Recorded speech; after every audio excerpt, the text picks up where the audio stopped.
আসসালামু আলাইকুম।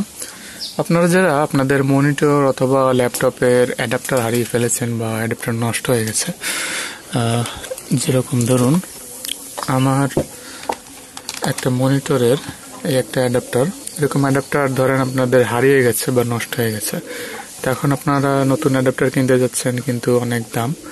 সেক্ষেত্রে আপনারা কম দামের মধ্যে যেটা করতে পারেন, আমার এই মনিটরটা হচ্ছে ইসনিকের একটা মনিটরটার মডেল হচ্ছে CHLEM156ES। হ্যাঁ, আচ্ছা, এটা রেজলিউশন হচ্ছে 1366x768। তো আমার এই মনিটরের পাওয়ার কনসাম্পশন অনেক কম, 10 ওয়াটেরও কম। আর এই অ্যাডাপ্টারটা আরেকটা মনিটরের ছিল, সেটার পাওয়ার কনসাম্পশন কিছুটা বেশি। এখানে লেখা আছে 12 ভোল্ট 5 অ্যাম্পিয়ার, মানে হচ্ছে 60 ওয়াট 60 ওয়াট। তো ওটা 60 ওয়াট এত টানতো না, এত পাওয়ার কনসাম্পশন ওটার ছিল না, কিছুটা কম ছিল। যাই হোক, এটার ব্যাপারে কথা বলছি না, আমি এটার ব্যাপারে কথা বলছি। ধরুন আপনার একটা লো পাওয়ার কনসাম্পশন একটা মনিটর আছে, হ্যাঁ, তো এখন আপনি ওটার অ্যাডাপ্টার হারিয়ে গেছে বা নষ্ট হয়ে গেছে, তো এখন আপনি কি করবেন? আচ্ছা, আপনাকে যেটা জানতে হবে আপনার মনিটরের ইনপুট ভোল্টেজটা কত। এখনকার সব এলইডি মনিটরে ডিসি ভোল্টেজ ইউজ করে।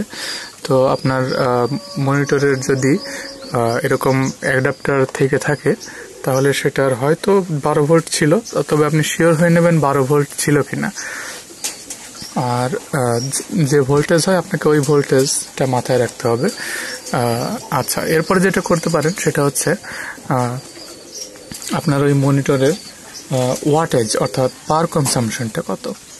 পাওয়ার কনসাম্পশন আমার জানা আছে আমার মনিটরের 10 ওয়াটেরও কম, আমার সঠিক মনে নেই কত, তবে 10 ওয়াটেরও কম।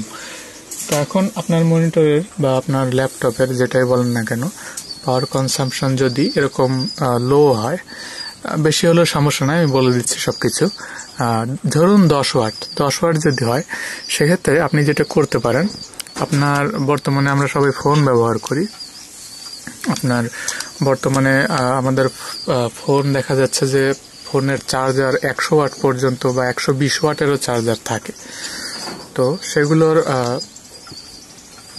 সেগুলো আমরা এক্ষেত্রে ব্যবহার করতে পারি। দেখুন আমার কাছে নোকিয়ার একটা চার্জার আছে। এই চার্জারের আউটপুট হচ্ছে, এখানে লেখা আছে 5 ভোল্ট 2 অ্যাম্পিয়ার। এই যে ঠিক এইখানে 5 ভোল্ট 2 অ্যাম্পিয়ার এখানে লেখা আছে। আমার ক্যামেরা একটু সমস্যা করতেছে, ঠিক মতো ফোকাস করতেছে না। 5 ভোল্ট 2 অ্যাম্পিয়ার। আচ্ছা, তো তার মানে এটার ওয়াটেজ হচ্ছে 5 দুগুণে 10 ওয়াট। এটা একটা 10 ওয়াটের একটা চার্জার। আচ্ছা, এখন এটা আউটপুট হচ্ছে 5 ভোল্ট, কিন্তু আপনার মনিটরের ইনপুট ভোল্টেজ হচ্ছে 12 ভোল্ট। তো সেক্ষেত্রে তো আমরা এটা দিয়ে আপনার মনিটর চালাতে পারি না। সেক্ষেত্রে আপনারা কি করতে পারেন, সেক্ষেত্রে দারাজে বা আপনি যদি কোনো একটা ভালো ইলেকট্রনিক শপ পান, সেক্ষেত্রে হয়তো ওদের কাছে এটা থাকতে পারে। তবে আমি এটা অনলাইন থেকে কিনে, এটা হচ্ছে একটা কনভার্টার, 5 ভোল্ট থেকে অন্যান্য ভোল্টেজে কনভার্ট করার কনভার্টার।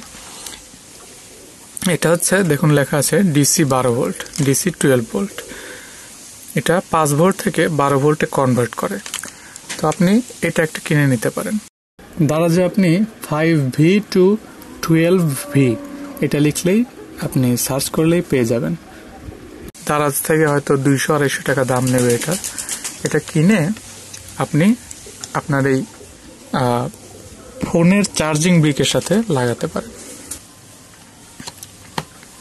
এটা প্লাগ ইন করে, হ্যাঁ, আপনার এই জ্যাকের মাথাটা একরকম হতে হবে। যদি না হয় আপনাকে কনভার্টার পাওয়া যায়, মানে আপনার এই একরকম জ্যাকের মাথা থেকে আরেক রকম জ্যাকের মাথার একটা কনভার্টার পাওয়া যায়। ওটা আপনি ইলেকট্রনিক শপ, এরকম যদি কোনো ইলেকট্রনিক শপ পান, সেক্ষেত্রে ওখান থেকে কিনতে পারেন। যদি আপনার এরকম না হয়, যদি আপনার জ্যাক এরকম না হয়, আচ্ছা, যাই হোক, আমার যে একই রকম, যার কারণে আমার আর কোনো কিছু কিনতে হয়নি, এটা দিয়েই চলছে। আচ্ছা, এখন আপনি এই দেখুন 10 ওয়াটের একটা চার্জার, আপনি 5 ভোল্টের আউটপুট দেয়, সেটা 5 ভোল্ট থেকে 12 ভোল্ট করলেন। এবার আপনি এটা আপনার মনিটরে লাগাবেন। দেখুন আমার মনিটর পাওয়ার অন হয়ে গেছে।